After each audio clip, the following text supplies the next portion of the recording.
And finally, we are at section 7.6 in the textbook, which covers some other metabolic pathways and explains how catabolism, the breaking down of molecules, and anabolism, the building up of molecules, are related. So glycolysis and the citric acid cycle are very closely intersected with a lot of other catabolic and anabolic pathways. So these are kind of the main pathways we use to harvest energy.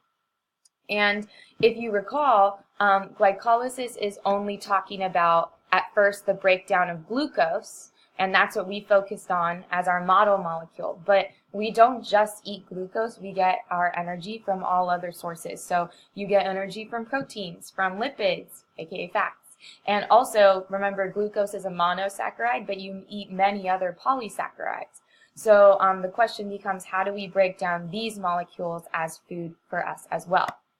So glycolysis can accept a wide range of carbohydrates, and essentially what happens is that glycolysis will accept a polysaccharide that's been hydrolyzed to become glucose. So before, like for example, if you eat starch, that would be broken down by hydrolysis into glucose, and then that glucose can go through glycolysis. So it's okay for you to eat other carbohydrates. You can still get energy from them. Our proteins actually must first be hydrolyzed, also broken down to their amino acid monomers, and then those amino groups get removed and used for other things, and then once that happens, the amino acids can feed into glycolysis or the citric acid cycle. So proteins definitely take a lot more work in order to be used as energy, so that's why they're kind of our last source of energy that we go to. And then fats, as you know, fats or lipids are made up of a glycerol plus a fatty acid, so they get hydrolyzed as well, and in their case, the glycerol piece gets used in glycolysis, and then the fatty acid gets broken down. These are highly reduced molecules, the fatty acids, so they're able to be broken down and converted to acetyl-CoA by a process known as beta oxidation. And then, as you know, acetyl-CoA gets used in the Krebs cycle. So one important thing to know is because of the structure of fats, remember how we're talking about structure is related to function. That's one of the main themes. And because fats have the structure that they do, they produce a lot of energy compared to carbs. So they produce almost twice as much ATP once they're oxidized compared to the equivalent amount of carbohydrates. So we get a lot of energy from fats, and they're typically our second source of energy after carbs. Carbs are typically used first just because they're already in the form that we need to undergo cellular respiration, so it provides us with very quick energy, but fats provide us with a lot of energy, which is important.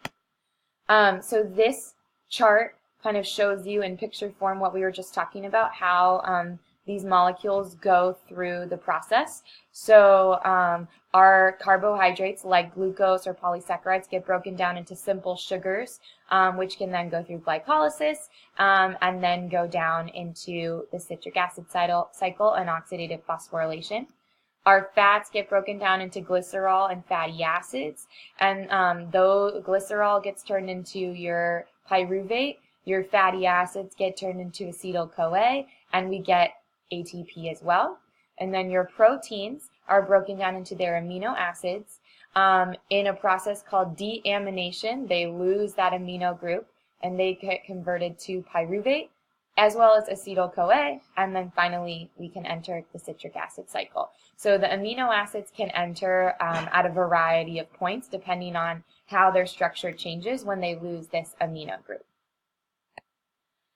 Then the opposite of catabolism is, as you know, anabolism, which is the building up of molecules instead of breaking them down. And another word for this is biosynthesis, or making of biological molecules, so to speak. And this is when our body uses small molecules to build other substances. So it's important to remember that when we're eating food, not all of the molecules in our food are going to be converted to energy. So some of the molecules that we want to build up things that we need are found in our food and come directly from our food, but others are produced as byproducts of glycolysis or the citric acid cycle. And these processes of building up molecules that we need in our body, they require ATP. They don't make ATP.